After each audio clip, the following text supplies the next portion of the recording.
નમસ્કાર, આવતીકાલેમાં આપનું સ્વાગત છે અને આવતીકાલે કેવી રણનીતિ મદદરૂપ થઈ શકશે અને કયા સંકેતો પર નજર રાખવી જોઈએ એની ચર્ચા સાથે હાજર છું હું ઝરણા અરકંદી। તો આવતીકાલના માર્કેટ પર ચર્ચા કરતા પહેલા આજના માર્કેટને લગતા મુખ્ય સમાચારો પર નજર કરી લઈએ। પશ્ચિમ એશિયામાં શાંતિના સંકેતોથી બજારમાં એપ્રિલ સિરીઝની પોઝિટિવ શરૂઆત, પરંતુ ઉપલા સ્તરેથી ઘટીને બજાર બંધ। નિફ્ટી 2% તેજી સાથે 22,650ના સ્તરને પાર બંધ। બેંક નિફ્ટીમાં લગભગ 1200 પોઈન્ટની તેજી। મિડ કેપ અને સ્મોલ કેપમાં ખરીદારીનો માહોલ। માર્જિન ફંડિંગના નિયમો 3 મહિના સુધી મુલતવી રાખવાથી કેપિટલ માર્કેટ શેર્સમાં તેજી। ઇન્ડેક્સ 4.5%થી વધારે ઉછળ્યો। 5થી 7%ની તેજી સાથે વાયદાના ટોપ ગેનર્સમાં રહ્યો શામેલ નુવામા અને બીએસસી લિમિટેડ તેમજ એન્જલ વન કેમ્પસ અને કેમ્સ અને સીડીએસએલમાં પણ સારી તેજી। ડિફેન્સ શેર્સમાં આજે તેજીનો વિસ્ફોટ। Defence index 5.25% ઉછળ્યો। સાથે જ ગાર્ડન બ્રિજ મસ્કાઉ ડોકમાં 10થી 20%નો ઉછાળો। તો આ તરફ બીએલ, એચએલ જેવા અન્ય ડિફેન્સ શેર્સમાં પણ જોરદાર તેજી। એટીએફની કિંમતોને લઈને આઈઓસીની મોટી સ્પષ્ટતા। એટીએફના ભાવમાં 115% નહીં પરંતુ 8.5%નો વધારો। સ્પષ્ટતા બાદ ઇન્ડિગોમાં 6%નો વધારો। નિફ્ટીના ટોપ ગેનર્સમાં સામેલ। માર્ચમાં અનુમાનથી સારા રહ્યા ઓટો વેચાણના આંકડા। એમએનએમનું કુલ સેલ્સ 21% વધ્યું તો ટાટા મોટર્સ પીવીએ પણ 29% વધારે ગાડીઓ વેચી। એસ્કોર્ટ્સ, હ્યુન્ડાઈ અને મારુતિના સેલ્સમાં પણ વધારો। અને 10 મહિનાની ઊંચાઈ પર જીએસટી કલેક્શન। માર્ચમાં ફરી જીએસટી કલેક્શન 2 લાખ કરોડને પાર। વાર્ષિક ધોરણે 8.8%નો વધારો। માર્ચના સ્થાનિક જીએસટી રિફંડમાં 32%નો વધારો।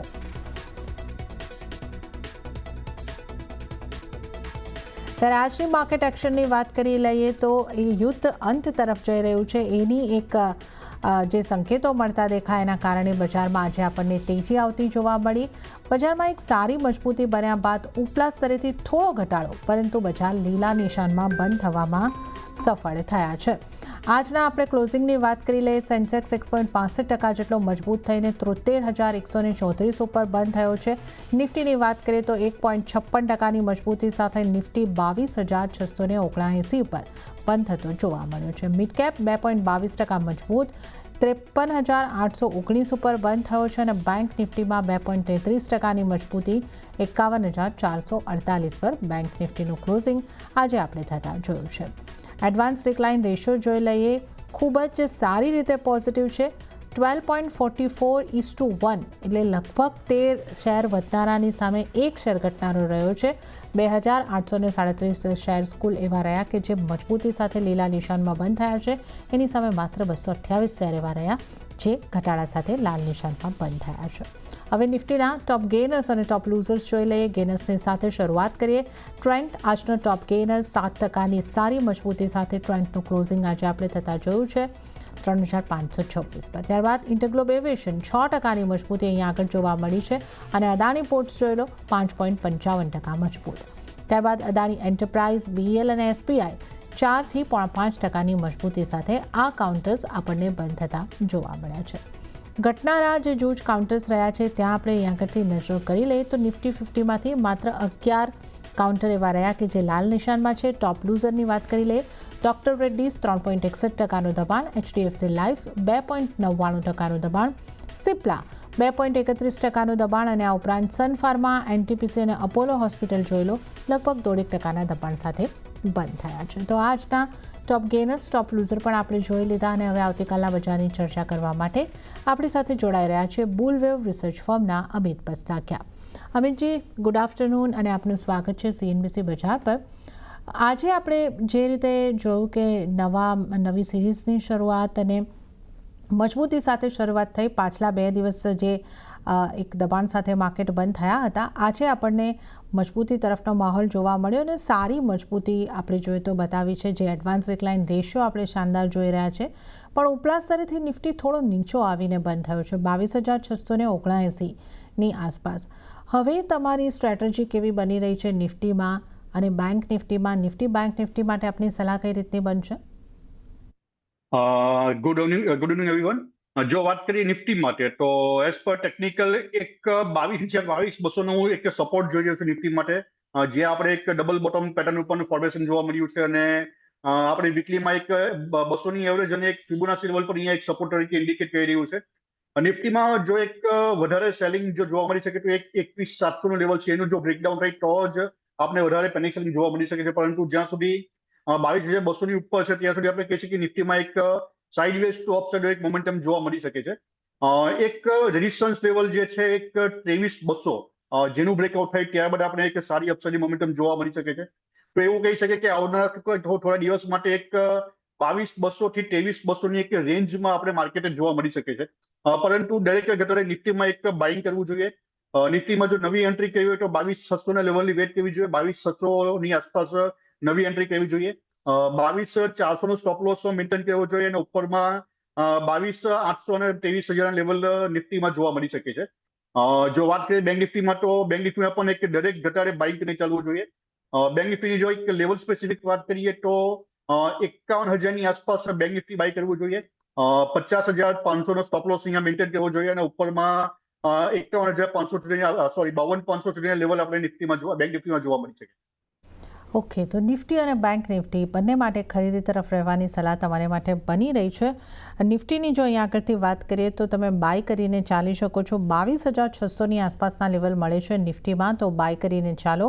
ટાર્ગેટ 22,800થી લઈને 23,000ના બની શકે છે. સ્ટોપલોસ 22,400નો ધ્યાને રાખવાનો રહેશે.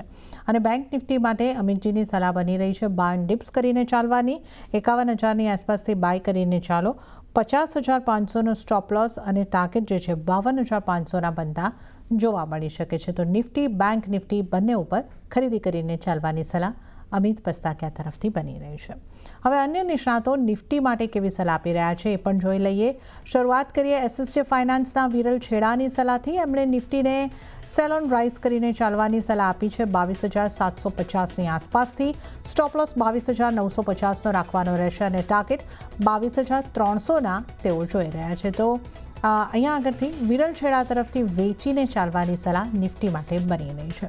હવે જોઈએ તેજી મંદીના જતીન ગેડિયાની સલાહ. જતીન ગેડિયાએ નિફ્ટીને બાય કરીને ચાલવાની સલાહ આપી છે. ટાર્ગેટ તેઓ જોઈ રહ્યા છે 22,950નો અને સ્ટોપ લોસ 22,550નો રાખવાની સલાહ તેજી મંદીના જતીન ગેડિયા તરફથી. તો નિફ્ટીની સ્ટ્રેટેજી આપણે તમામ નિષ્ણાતોની જોઈ.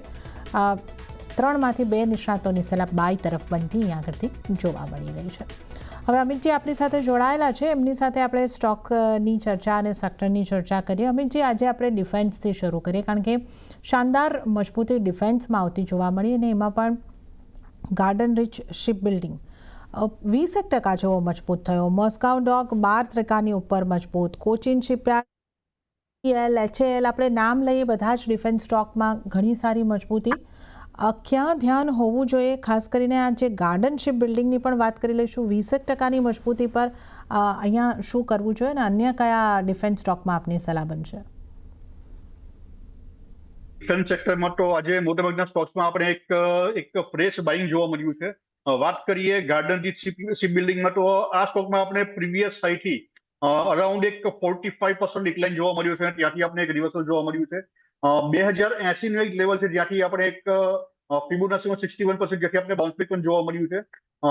GRH દરેક ઘટાડે બાય કરવું જોઈએ. ઉપરમાં 2600 અને 2800 સુધીના લેવલ જોવા મળી શકે છે. તો GRSC, શિપિંગ્સ અને HAL, મઝડોક બધા સ્ટોક્સમાં એક નવી એન્ટ્રી કરીને ચાલવું જોઈએ. એક વીકલી એક રિવર્સલ પેટર્નની બધામાં ખાસ એક વેટ કરવી જોઈએ. તો આવનારા 1-2 દિવસ હજુ વેટ કરવી જોઈએ અને જો પ્રોપર ફોર્મેશન છે તો ત્યારબાદ એકચ્યુઅલી બધા સ્ટોકમાં એક નવી એન્ટ્રી કરીને ચાલવું જોઈએ ડિફેન્સ સેક્ટર. ઓકે, તો ડિફેન્સ સેક્ટર ઉપર અહીંયા આગળથી એક બાય તરફની સલાહ, પોઝિટિવ વ્યૂ બની રહ્યો છે. ગાર્ડન રીચ શિપ બિલ્ડિંગની આપણે વાત કરી. 2080ની આસપાસથી ખરીદી કરીને ચાલવાની સલાહ. 2600થી 2800 સુધીના ટાર્ગેટ અહીંયા આગળથી બની શકે છે. તો બાય ડિપ્સની સલાહ HAL અને મસ્કાઉ ડોકને માટે 1-2 દિવસ જો તેજી તરફનો જ મૂવ રહે છે, તો ખરીદી કરીને ચાલવાની સલાહ અહીંયા આગળથી બની રહી છે. તો આપણે અહીંયા આગળથી ખાસ તો ડિફેન્સની ચર્ચા કરી, અને હવે જો આપણે વધારે સ્ટોક્સની ચર્ચા કરી લઈએ, કેપિટલ માર્કેટને લગતા સ્ટોક્સ અહીંયા પણ આજે આપણને સારી મજબૂતી આવતી જોવા મળી. એમાં BSE 6-7% જેવો મજબૂત થયો. MCXની વાત કરીએ તો ત્યાં 3.5% આસપાસની મજબૂતી આવી, અને અન્ય પણ કેપિટલ માર્કેટને લગતા સ્ટોક જે છે એ મજબૂતી તરફ રહ્યા છે. અમિતજી, અહીંયા આપની સલાહ કઈ રીતની બનશે, કયા કાઉન્ટર પર ધ્યાન હોવું જોઈએ? જો આ બધા સ્ટોકમાં વાત કરીએ BSEમાં, તો BSEમાં હજુ પણ પ્રાઇસ ઘણા ટાઈમથી એક સાઇડવેઝ મોમેન્ટમ જોવા મળી રહી છે. એક રાઇઝિંગ વેજ પેટર્નનું ફોર્મેશન થઈ રહ્યું છે આ સ્ટોક માટે. તો એક 3,300 સુધીના લેવલ BSEમાં જોવા મળી શકે છે. 2,500 સ્ટોપ લોસ સાથે ડાયરેક્ટ જયારે BSEમાં નવી એન્ટ્રી કરવી જોઈએ. ઉપરમાં 3300 ટાર્ગેટ આવનારા દિવસોમાં જોવા મળી શકે. ઓકે, તો BSEમાં નવી એન્ટ્રી કરીને ચાલવાની સલાહ, 3300 સુધીના ટાર્ગેટ અહીંયા આગળથી બની શકે છે. તો ખાસ BSEને તમે ધ્યાનમાં રાખીને ચાલો, આ સલાહ અહીંયા આગળથી બની રહી છે. અને હવે આપણે અમિતજી વાત કરી લઈએ ઓટો સેક્ટરના કાઉન્ટરની. ઓટોના જે સેલ્સના આંકડા આપણને આવતા દેખાયા, અને સારા આંકડા, અને એની અસર પણ આપણને દેખાય. આઈશર મોટર્સ, M&M હોય, મારુતિ સુઝુકી હોય, 4% જેવો વધારો દેખાયો. ટાટા મોટર્સ, PVના આંકડા પણ સારા રહ્યા. અશોક લેલેન્ડના આંકડા પણ સારા હતા, પણ અહીંયા એક ઘટાડો દેખાયો 3% તો કયા કાઉન્ટર્સને ધ્યાને રાખવા જોઈએ અને કઈ રીતની તમારી સલાહ બનશે? જો વાત કરીએ ઓટો સેક્ટર્સમાં, તો ઘણા ખરા સ્ટોક્સમાં આપણે એક સેલિંગ પ્રેશર જોવા મળી રહ્યું છે. અશોક લેલેન્ડની જો વાત કરીએ તો એક ડેલી ટાઈમ ફ્રેમ આપણે 200ની એવરેજ ઉપર અહીંયા બ્રેકડાઉન જોવા મળ્યું છે, અને આજે જે પ્રમાણે માર્કેટમાં તેજી હતી તે છતાં પણ આ સ્ટોકમાં આપણે એક 3%નો ડિક્લાઇન જોવા મળ્યો છે. મારુતિમાં પણ જોવામાં આવે તો એક ટ્રેન્ડ લાઇનનું બ્રેકડાઉન થઈ ગયું છે, એક બેરિશ પેટર્ન છે.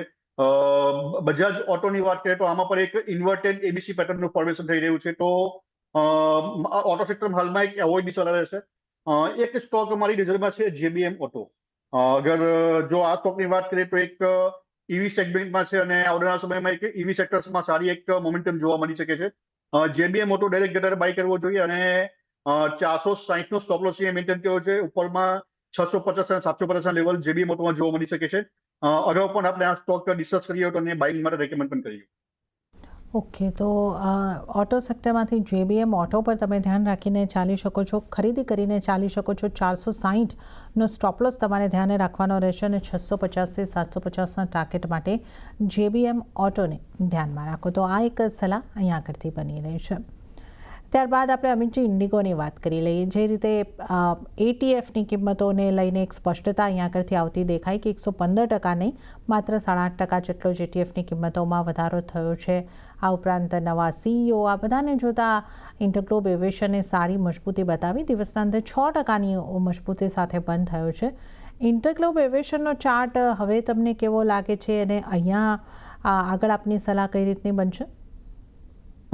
જો વાત કરીએ ઇન્ડિગોમાં, તો અહીંયા એક 3,850નો એક સપોર્ટ તરીકે જોઈ રહ્યો છું, જ્યાં આપણે એક 200ની એવરેજ અને ફિબોનાચીને 50%નું લેવલ આપણે એક સપોર્ટ તરીકે એક ઇન્ડિકેટ કરી રહ્યું છે. પરંતુ એક વીકલી ક્લોઝિંગની આ સ્ટોક માટે વેઇટ કરવી જોઈએ, કારણ કે જે પ્રમાણે એક ક્રૂડ રિલેટેડ ન્યૂઝ છે, જો ક્રૂડમાં પછી એક તેજી આવે છે તો ડેફિનેટલી આની ઉપર એક મોટી ઇમ્પેક્ટ પડી શકે છે. તો વીકલી ક્લોઝિંગની આ કેન્ડલ માટે અહીંયા વેઇટ કરવી જોઈએ. જો એક 4,150ની ઉપર એક વીકલી ક્લોઝિંગ આવે તો ડેફિનેટલી એક સારી એક નિશાની કહેવાશે, અને એક સ્ટોકને બાય કરી ચાલી શકાય છે ઉપરમાં 4,500 ટાર્ગેટ માટે. પરંતુ એક વેટ એન્ડ વોચ થશે એક આવતીકાલના દિવસમાં. અને હવે આપણા ટ્રેડિંગ કોલ્સ જાણી લઈએ, તો કયા સ્ટોક્સ પર બની રહી છે તમારી પસંદગી? બે સ્ટોક રેકમેન્ડ કરવાનું પસંદ કરીશ આજે. એક સ્ટોક છે ડિફેન્સ સેક્ટરમાંથી કોચિન શિપયાર્ડ. અગર કોચિન શિપયાર્ડની જો વાત કરીએ તો આજે આપણે ઘણા સ્ટોક શિપ બિલ્ડિંગ કંપનીમાં એક તેજી જોવા મળી હતી. કોચિન શિપયાર્ડમાં જોઈએ તો એક ડબલ બોટમ પેટર્નનું ફોર્મેશન થઈ રહ્યું છે. પ્રાઇસ ફિબોનાચી લેવલ અને 200ની એવરેજથી આપણે એક રિવર્સલ પણ જોવા મળી રહ્યું છે. તો 1,150ના સ્ટોપ લોસ સાથે એક બાય કરવું જોઈએ. ઉપરમાં 1,700 અને 1,850ના લેવલ કોચિન શિપયાર્ડમાં જોવા મળી શકે છે. બીજો એક સ્ટોક છે HCL ટેકનોલોજી. જે પ્રમાણે આપણે ખબર છે કે એક IT સેક્ટરમાં સૌ પ્રથમ એક મંદીની શરૂઆત થઈ હતી, અને એક બોટમ આઉટ થવાનું એક જોઈ રહ્યું છું IT સેક્ટર માટે. વાત કરીએ HCL ટેકમાં, તો આમાં પણ એક ડબલ બોટમ પેટર્નનું ફોર્મેશન થઈ રહ્યું છે, અને મોર્નિંગ સ્ટારનું આપણે વીકલી ટાઈમ ફ્રેમ એક ફોર્મેશન જોવા મળ્યું છે. 1050ના સ્ટોપ લોસ સાથે HCL ટેક પણ બાય કરવો જોઈએ. ઉપરમાં 1600 અને 1800ના ટાર્ગેટ HCL ટેકમાં જોવા મળી શકે. ઓકે, તો અમિતજીની પસંદગીના બે સ્ટોકો પર નજર કરી લઈએ. કોચિન શિપયાર્ડ 1150ના સ્ટોપ લોસ સાથે તમે બાય કરીને ચાલી શકો છો. ટાર્ગેટ 1700થી 1850ના અહીંયા કરતી બનતા જોવા મળી શકે છે. તો કોચિન શિપયાર્ડ અમિતજીની પહેલી પસંદગી. અને બીજો અમિતજીની પસંદગીના સ્ટોકની વાત કરીએ તો આઈટી સેક્ટરમાંથી HCL ટેક ઉપર ખરીદારી કરવાની સલાહ છે. ટાર્ગેટ 1600થી લઈને 1800 સુધીના અને સ્ટોપ લોસ 1050ના ધ્યાને રાખશો. તો HCL ટેક અને અહીંયા કરતી આપણે વાત કરીએ કોચિન શિપયાર્ડની. ત્યારે જ આ ટ્રેડિંગ કોલ્સ અમિતજીની પસંદગીના સ્ટોક. અને હવે આપણે વધુ સ્ટોક્સની ચર્ચામાં આગળ વધીએ. અમિતજી, બેંકની વાત કરી લઈએ. SBI બેંક આજે લગભગ 4%ની આસપાસ મજબૂતી આવતી દેખાઈ અને પ્રાઇવેટ બેંકમાં ઇન્ડસઇન્ડ બેંકે સારી મજબૂતી બતાવી. HDFC બેંક, ICICI બેંકમાં પણ થોડી મજબૂતી તો રહી જ છે, 0.5થી 1%ની આસપાસની. બેંક્સને કઈ રીતે જોઈ રહ્યા છો તમે હવે?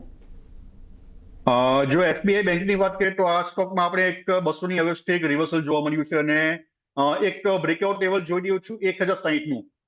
SBIમાં 1060નું જો બ્રેકઆઉટ હોય ત્યારબાદ નવી એન્ટ્રી કરવી જોઈએ. ઉપરમાં 1200 સુધીના લેવલ SBI બેંકમાં જોવા મળી છે.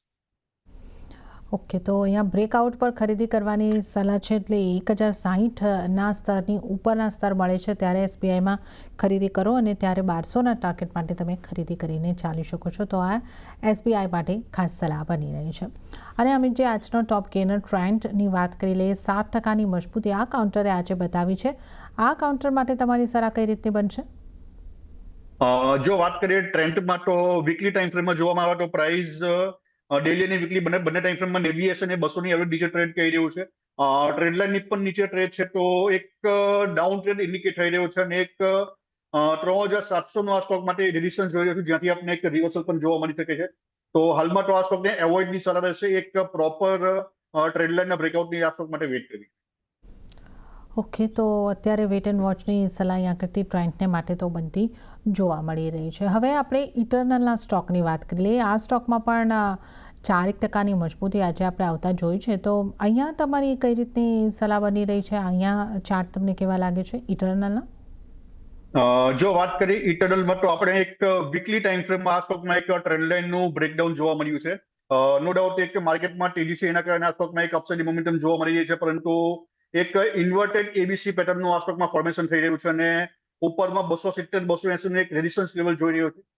જો કોઈની પાસે આ સ્ટોક હોય તો આ લેવલની આસપાસ એક્ઝિટની સલાહ રહેશે, ત્યાંથી પાછું એક ડિક્લાઇન આ સ્ટોકમાં જોવા મળી શકે છે. તો ઇટરનલ નવી એન્ટ્રી માટે એક એવોઇડની સલાહ રહેશે અને જો કોઈની પાસે હોલ્ડિંગ હોય તો દરેક ઉછાળે 270 280ની આસપાસ એક્ઝિટની સલાહ રહેશે. ઓકે, તો ઇટરનલમાંથી એક્ઝિટની સલાહ, ઉછાળે તમે વેચીને ચાલો, આ સલાહ અહીંયા કરતી બની રહી છે.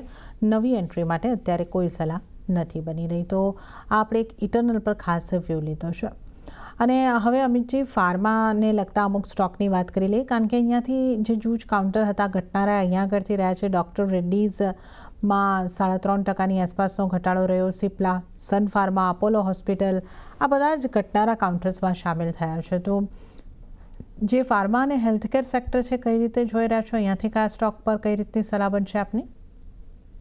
જો વાત કરીએ ડોક્ટર રેડ્ડીમાં, તો ડોક્ટર રેડ્ડીમાં એક ટ્રાયેંગલ પેટર્નનું ફોર્મેશન થઈ રહ્યું છે અને એક રેન્જ હું જોઈ રહ્યો છું આ સ્ટોક માટે 1150થી લઈને એક 1320ની આસપાસ એક રેન્જ છે. તેની અંદર આપણે એક ટ્રેડ થતો જોવા મળી શકે છે. તો આ રેન્જની અંદર એક એવોઇડની સલાહ રહેશે. પરંતુ જો 1320નું બ્રેકઆઉટ મળે છે આ સ્ટોકમાં, તો ડેફિનેટલી એક નવી એન્ટ્રી કરી ચાલવું જોઈએ. ઉપરમાં 1500 સુધીના ટાર્ગેટ ડોક્ટર રેડ્ડીમાં જોવા મળી શકે છે. બીજી બાજુ વાત કરીએ સિપ્લામાં, તો સિપ્લામાં જો નજર કરીએ તો વીકલી ટાઈમ ફ્રેમમાં આપણે એક ડાઉન ટ્રેન્ડ જોવા મળી રહ્યો છે અને એક 1150નો આ સ્ટોક માટે સપોર્ટ જોઈ રહ્યો છું. જો 1150 પાસે કોઈ રિવર્સલ પેટર્ન મળે તો એક નવી એન્ટ્રી આ સ્ટોકમાં કરી શકાય છે, પરંતુ એક હાલમાં તો કોઈ રિવર્સલ પેટર્ન છે નહીં, તો એક લેવલ સ્પેસિફિક આવા સ્ટોકમાં ધ્યાન રાખવું જોઈએ 1150. ઓકે, તો ડૉક્ટર રેડ્ડીઝમાં કન્ડિશનલ બાય 1320 પછીના આ સ્તર પછી તમે બાઇંગ કરી શકો છો અને તો 1520નો ટાર્ગેટ બની શકે છે. અને સિપ્લામાં 1150ના લેવલ જળવાય છે કે નહીં એના ઉપર તમારે ખાસ ધ્યાન રાખવાનું રહેશે. તો આ મહત્ત્વના લેવલ સિપ્લા માટે ધ્યાન રાખો. તો આજે આપણે જે રીતે વાત કરી ફાર્માને લગતા સ્ટોકમાં એક ઘટાડો જોવા મળ્યો છે, પરંતુ અદાણી પોર્ટ્સ, અદાણી એન્ટરપ્રાઇઝ, આ જે કાઉન્ટર્સ છે એ એક સારી મજબૂતી બતાવી રહ્યા હતા અને અહીંયા 4.5 પોણા 5% લઈને 5.5% સુધીની મજબૂતી સાથે આ કાઉન્ટર્સ બંધ થયા છે. અહીંયા અમિતજી, આપ કઈ રીતે જોઈ રહ્યા છો આ સ્ટોક્સના ચાર્ટને? જો અદાણી પોર્ટની વાત કરીએ તો આ સ્ટોકમાં આપને એક ટ્રેન્ડ લાઇનના સપોર્ટથી બાઉન્સ બેક જોવા મળ્યું છે. પરંતુ આ સ્ટોક માટે એક બ્રેકઆઉટ લેવલ જોઈ રહ્યો છું, એક 1450નું. તો 1450 બ્રેકઆઉટ થાય ત્યારબાદ આ સ્ટોકમાં નવી એન્ટ્રી કેવી જોઈએ. ઉપરમાં 1750ના લેવલ અદાણી પોર્ટમાં જોવા મળી શકે છે. વાત કરીએ અદાણી એન્ટરપ્રાઇઝમાં, તો અદાણી એન્ટરપ્રાઇઝમાં પણ જોવામાં આવે તો પ્રાઇસ હજુ પણ એક ડાઉન ટ્રેન્ડમાં છે, ટ્રેડ લાઇનની નીચે છે. તો આ સ્ટોક માટે એક પ્રોપર બ્રેકઆઉટની વેટ કેવી જોઈએ ત્યાં સુધી એક એવોર્ડની સલાહ છે અદાણી એન્ટરપ્રાઇઝ. ઓકે, તો અહીંયા આગળથી આપણે અદાણી એન્ટરપ્રાઇઝને માટે તો થોડું વેટ કરીને ચાલવાની સલાહ બની રહી છે અને અદાણી પોર્ટ માટે 1450ના લેવલને ધ્યાને રાખીને ચાલો, તો આ એક સલાહ અહીંયા આગળથી બની રહી છે. હવે જો આપણે વાત કરી લઈએ વધારે સ્ટોક્સની, જે ફાઇનાન્શિયલને લગતા સ્ટોક છે, શ્રીરામ ફાઇનાન્સ 3.5% મજબૂત, જીઓ ફાઇનાન્શિયલ 4.5% મજબૂત. અહીંયા તમારી સલાહ કઈ રીતની બનશે અમિતજી? જો વાત કરીએ શ્રીરામ ફાઇનાન્સમાં તો આ સ્ટોકમાં એક as per wave quick wave almost complete છે અને એક ઇન્વર્ટેડ એબીસી પેટર્નનું ફોર્મેશન થઈ રહ્યું છે. જો કોઈની પાસે હોલ્ડિંગ હોય તો દરેક ઉછાળ આ સ્ટોક પરથી એક એક્ઝિટ ઉછાળ રહેશે. 980 નું એક રેઝિસ્ટન્સ લેવલ જોઈએ જ્યાંથી આપણે પાછું એક રિવર્સલ પણ જોવા મળી શકે છે. નવી એન્ટ્રી માટે તો ડેફિનેટલી એક એવોર્ડની સલાહ રહેશે અને જો કોઈની પાસે હોલ્ડિંગ હોય તો દરેક ઉછાળે આ સ્ટોકમાંથી એક્ઝિટ કરીને ચાલવું જોઈએ. બીજો એક સ્ટોક છે બજાજ ફાઇનાન્સ. જો બજાજ ફાઇનાન્સ ઉપર પણ નજર કરીએ તો આ સ્ટોકમાં આપણે એક વીકલી ટાઈમ ફ્રેમમાં 200ની એવરેજ પર એક સપોર્ટ લઈ રહ્યો છે, પરંતુ એક વીકલી કેન્ડલમાં એક રિવર્સલ પેટર્નની વેટ કરવી જોઈએ. હાલ સુધી કોઈ રિવર્સલ જોવા નથી મળ્યું, તો એક વીકલી ટાઈમ ફ્રેમમાં એક લેવલ સ્પેસિફિક ધ્યાન રાખવું જોઈએ 780 790નું. જો આ ઝોનની આજુબાજુ એક રિવર્સલ મળે છે અને એક સસ્ટેન કરે છે આની ઉપર, તો ડેફિનેટલી આમાં પણ એક નવી એન્ટ્રી કરીને ચાલી શકાય. ઓકે, તો અહીંયા કરતી બજાજ ફાઇનાન્સ ઉપર તમે ધ્યાન રાખીને ચાલી શકો છો. આ સલાહ અહીંયા કરતી બનતી જોવા મળી રહી છે અને આપણે અહીંયા કરતી ફાઇનાન્સને લગતા સ્ટોક્સની ખાસ ચર્ચા કરી છે. હવે મેટલ્સની વાત કરી લઈએ. મેટલ સેક્ટરમાં શું કરવું જોઈએ? હિન્દાલ્કો જેવા કાઉન્ટર આજે આપણને મજબૂત થતા જોવા મળ્યા છે, 2.25%ની મજબૂતી ત્યાં બની. અન્ય કાઉન્ટર જોઈ લઈએ તો ખાસ કરીને ટાટા સ્ટીલની વાત કરીએ, ત્યાં પણ મજબૂતી રહી છે. કઈ રીતની આપની સલાહ બનશે મેટલને લગતા કાઉન્ટર પર? જો વાત કરીએ ટાટા સ્ટીલમાં, તો ટાટા સ્ટીલમાં એક 215નું એક રેઝિસ્ટન્સ લેવલ જોઈએ હતું અને ત્યાંથી આપણે એક ઇવનિંગ સ્ટાર પેટર્ન ઉપર ફોર્મેશન જોવા મળ્યું છે.